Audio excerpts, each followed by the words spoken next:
Hello whisky fans, must say that today I do feel like a little bit of a hypocrite because this is a review of an Ardbeg committee release. So in the past I have been a little bit critical a couple of times about Ardbeg committee releases and all of the super limited edition, especially Isla releases, because I do think that it's not particularly healthy the way that we all get obsessed about these special limited releases, and it's really not good when it leads to a situation with bottle flippers buying these things just to pass them on. So naturally I've voided the value of mine by opening it, but still normally I wouldn't encourage this situation where we've got demand completely outstripping supply, especially when you've got things like Ardbeg Supernova, which I thought was just completely overpriced. And the same with the recent special Ardbeg 19-year-old and the Ardbeg Kildalton. I thought that they were all good whiskies, but all very overpriced. No one wants to be paying £300-400 for a bottle of whiskey, except the fact that when you get to secondary market, it seems a lot of people do. So when I saw that this Ardbeg Scorch committee release was going on sale, I actually got the email on the morning that it was about to go on sale, so I didn't plan to try and get a bottle. But when I saw that it was going live, I just popped on the website and I was lucky enough to get a bottle, and I still hadn't decided if I was going to get it or not, because annoyingly Ardbeg never tell you the price of the bottle before you get the chance to buy it. But this one was £100 here in the UK, which for a 51.7% ABV very special release from Ardbeg, I think is not too expensive. It's kind of the upper limit of what I'll pay for a one-off special release. So seeing as it was at a price that I thought was probably reasonably fair, and I was lucky enough to be offered a bottle, I decided to give it a go. It's also backed up by the fact that I will say that I've never had a bad bottle of whiskey from Ardbeg. I think that whiskey from Ardbeg, it tends to range from good to phenomenal, so I was fairly sure that when I bought this one for £100 I wasn't going to be disappointed. So, Ardbeg Scorch, what is it? If you've read the email or any of the information on the website, you'll have seen the label scorched at the top, and there are a pair of barrels in scaly claws on the sides with flames coming out, and that's because Ardbeg Scorch, they've got this wonderful fanciful story that this whiskey is inspired by Dunwich Warehouse No. 3's definitely real and not made up flavour-breathing dragon. This whiskey has been matured in our most heavily charred ex-bourbon casks. Intense aromas of soot and smoke lie in wait, while grilled fair and black licorice mingle with bold notes of antiseptic lozenge. This truly is a dram of fantastical proportions. Limited edition fiercely charred casks. And on the back you'll also see that you've got everyone's favourite distillery dog, Shorty, if I'll actually go and focus, dressed up as a knight standing on a cask. There are also some tasting notes on the back label, but to be honest, I rarely read tasting notes that are on the label or the box, and I never pay attention to them, because I think they're almost always, they seem like they've been written by someone that works in marketing, shall we say. So, getting to the point, how is this whiskey different from any other Ardbeg? Well, there isn't an age statement on it. It does say that it's non-chill filtered, and I believe that it's natural colour, but where this is different is it's been matured in some casks that are extremely heavily charred. Now, when it comes to bourbon, almost all bourbon casks are charred anyway. They char them before the bourbon is racked into them for maturation, and the bourbon industry has different levels of char depending on what they want to do to the spirit, because a lot of people don't realise, but the level of char actually has a huge effect on how the spirit matures. So at the low end of the scale, you could have a cask that is just lightly toasted and lightly charred, so that's going to open the wood up, allow it to interact with the spirit more, allow you to get more of that sweetness, more of those caramel, honey and vanilla notes coming in from the oak. Whereas if you didn't toast or char the cask at all, you'd actually end up, even if it is a fresh oak cask, with a cask that's quite inactive. And that goes all the way up to the other end with what they would call a heavily charred cask. When they char the casks, they expose them to naked flame, which at the extreme end, where it can be charred for almost up to a minute, you end up with the wood actually going completely black and cracking open. And that's what they've done with this Ardbeg Scorch. I do believe that the bourbon casks that have been used to mature this have actually been charred after the bourbon maturation. They're not just heavily charred bourbon casks, they've been recharred before this whiskey has been racked into them. Some of you Ardbeg veterans might think that this all sounds a little bit familiar, because this process of maturing Ardbeg in heavily charred casks, it has been done before. It's the same cask treatment that Ardbeg used for the Alligator release back in 2011. And the reason why Ardbeg Alligator was actually called Alligator is because the casks that they use for Alligator, and assumedly this new Scorch, are charred to the extent where the inside of the cask goes almost scaly, it cracks open, and it actually looks similar to the texture of alligator skin. Now, Ardbeg Alligator, it was 10 years ago. If I remember rightly, it was bottled at the same 51.7 ABV, which I think works out as 95 proof, that's UK proof. But the Ardbeg Alligator, I do have some basic tasting notes back from 2012 when I tried it. But that was kind of when I just started making tasting notes, and they're not very complete or thorough tasting notes. But the gist is, I didn't particularly like Ardbeg Alligator. I thought that it seemed a bit rough, and I just didn't particularly get on with it. So I'll have to see how this new Ardbeg Scorch compares and see if it's any better. Let's get some in the glass.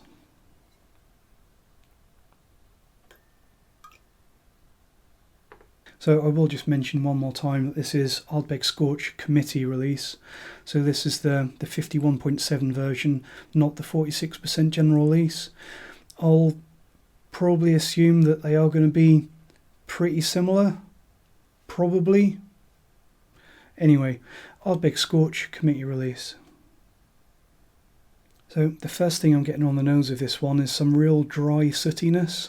It is, as you would expect from their marketing spiel, it's quite burnt. There's some really nice dry wood smoke in there. Some really nice charred dry woodiness. And you're also getting quite a lot of the wood spice as well. I think that heavy char, if you char a cask too much, it can actually subdue the traditional oaky, vanillin, milky, creamy, caramel, honey, and the spiciness as well. It can actually subdue those, and you can end up with less of it than if you didn't char it heavily. But in this one, I am actually getting quite a lot of wood spice, especially for an Ardbeg. There's also some really nice, any Ardbeg aficionado will agree with me here, some really nice antiseptic bandage notes, and some TCP, that sort of thing. I'm really glad that you have still got that medicinal quality in this Ardbeg. It hasn't been eliminated by the heavy char. It really is quite burnt. It really is a dry, burnt smokiness, and I'm actually getting quite some aroma of charcoal. So how charcoal tastes, you've got that aroma on the nose, and I have wondered, is that psychological?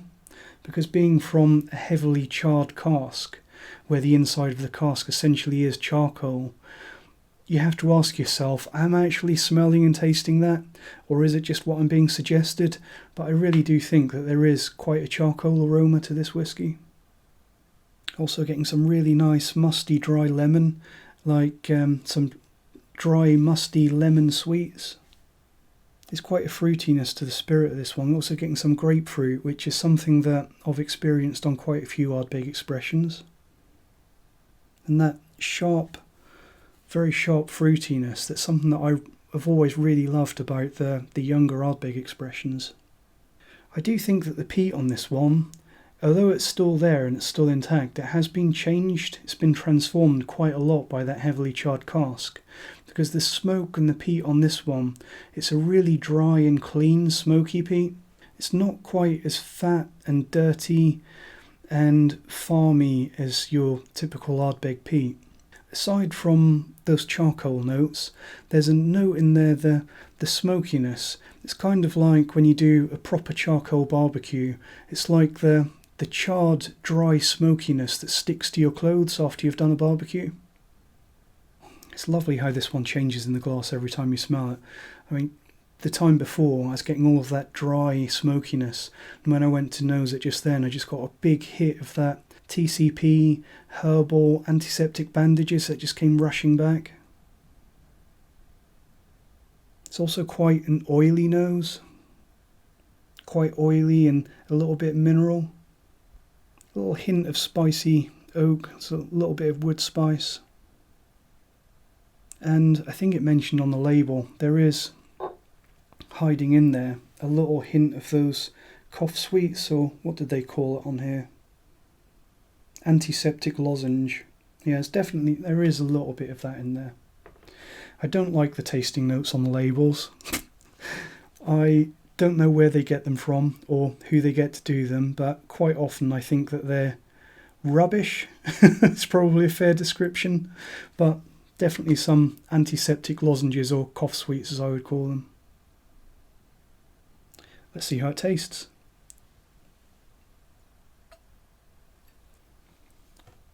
So on the palate, for an Ardbeg, I think this one is unusually and really pleasantly sharp and focused, getting lots of sharp, slightly lemony, spirity notes. And I do suspect that specific sharp, focused quality might be a result of that heavy char. I think, because another thing that happens when you heavily char a cask, the charcoal on the inside of the cask actually acts as a filter, literally does filter the whiskey. So when you give a cask a particularly heavy char, you're really amplifying that filtering effect of the wood. And I think that's really what you've got on this Ardbeg Scorch. It's filtered and refined and focused, and probably aged this whiskey a little bit more than it would have done as well. As for an age statement on this, there isn't one on the bottle. I would guess that it's probably a little bit older than the 10-year-old, probably maybe 13, 14 years old, although I think it's very hard to tell because you've got that heavily charred cask, and because it's Ardbeg, and Ardbeg is always incredibly high quality whiskey, it's very hard to tell if it's a very well matured whiskey or if it's just been very well made.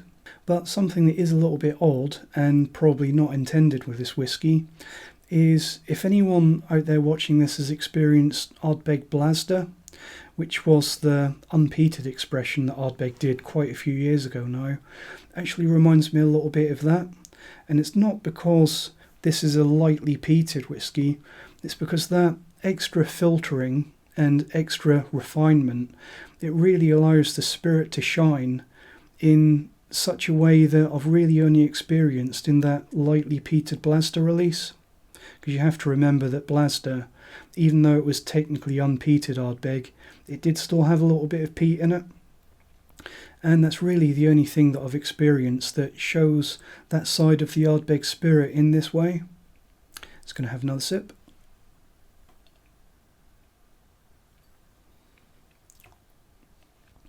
Really is a very nice Ardbeg expression. Getting more of that lovely dry wood smoke. Quite a bit of brininess, probably more salinity, more brininess than you get on the average Ardbeg, and also more of that charcoal flavour on the palate that we saw on the nose. And the same as we had on the nose, there's also a little bit of a confectionery note, a little bit of almost a lemon fondant note on the late palate. It's going to have a little bit more and take a look at the finish.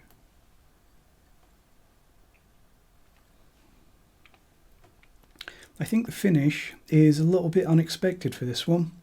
I'm not going to say that I'm disappointed in the finish, but bearing in mind that the aroma and the palate is so intense on this one, the finish is deceptively, it's a sweet and smoky finish, probably go with medium short, but it's quite clean and brief, and I do wonder if the finish has been a little bit, maybe slightly oversimplified from that heavy filtering effect from the heavy char on that cask.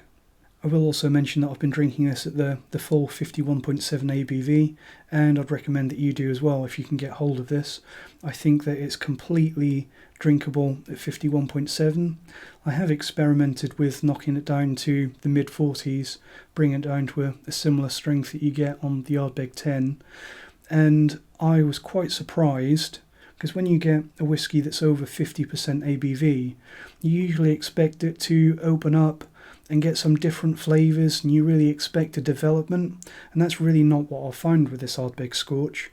I think that the flavours, they open up a little bit, you get a little bit more floralness and a little bit more spirity sweetness, but the flavours really don't change that much when you add water, which I was a little bit disappointed with to start with, because you didn't really get anything more by adding water, in my opinion. But really, it's quite good, because it means that you've got a whisky that can be enjoyed to the fullest extent at whatever your preferred ABV is. So what do I think of this heavily charred cask treatment? I think that it's funny how Ardbeg, on all their promotional material, and I don't think they've tried to deceive anyone here, but they're obviously trying to give you the impression with the scorched label and the smoke and the flames and the fire-breathing dragon. They want you to think that this Ardbeg Scorch is going to be the most sooty and smoky and burnt and charred, really phenolic, the most phenolic and smoky Ardbeg that's ever been. And it kind of is those things, but I think that the heavily charred casks, that's really downplaying their effect, because it's really not as simple as that. I think that you've got a really interesting interaction, because on the one hand you have got those heavily charred and dry smoky notes, but the cask obviously has an accelerated filtering effect as well, and I think the two go really well together, because in my mind that's really what is great about Ardbeg Distillery, that you've got this distillery that has this 40 ppm malt or thereabouts that gives you a really heavily smoked and heavily peated whisky, but the underlying spirit of Ardbeg is that much more sharp and refined and spirity, that it really allows that level of peat to shine and be more noticeable than it is in, say, a Laphroaig or a Lagavulin. And that's why, for me personally, when I'm looking for a really heavily peated whisky, Ardbeg tends to be my first choice. I think in a way that heavily charred cask, it seems to have kind of had the effect that I would imagine you would get if you ran a whisky, a Scotch whisky, through the Lincoln County process, that filtering through heavily charred, burnt American white oak staves that they do at a lot of the Tennessee whiskey distilleries. And one thing that I do think that has gone really well from that heavy char is that you've obviously accelerated the impact of the wood with this heavily charred cask, but you haven't added lots of vanilla. It hasn't been turned into a vanilla bomb, which I personally think is one of the problems with a lot of the older Ardbeg releases that we've had lately. Not talking about like your Ardbeg 1974, but things like the Ardbeg 21, I thought had far too much vanilla in it. You could tell that it spent too long in a too fresh bourbon cask, and by using those heavily charred casks in this one, you've completely avoided that problem with the Ardbeg Scorch. So what grade am I going to give to this Ardbeg Scorch committee release? It's going to be B+, which I think is the same grade that I gave to the Ardbeg 10-year-old. And I think that's really the important thing, that I think that this £100 super premium, super limited release from Ardbeg, it's not better than Ardbeg 10, because that's really a god tier whisky, the Ardbeg 10. It's just one of those whiskies that I hope never goes away. This isn't better than that, but it's different. And if you manage to get hold of a bottle of this, then congratulations, you've been very lucky. But I don't think that you've bought an incredibly exceptional whisky. I think you've paid for the experience of a completely different Ardbeg. And in my opinion, I don't feel cheated having paid £100 for that. I think it's worth every penny. And more pointedly, How do I think this whisky compares to the similar on paper Ardbeg Alligator? I think it's much, much better. I think that the previous heavily charred Ardbeg Alligator release, it seemed a bit too rough, a bit too immature, a bit too harsh. I would guess that this whisky has either been in some better casks or it's been in the casks longer than the Alligator did, because I really, really prefer this to the previous Alligator release. So anyone out there who has been lucky enough to get a bottle of this themselves, let me know what you think, and I'll see you in the next one. Cheers.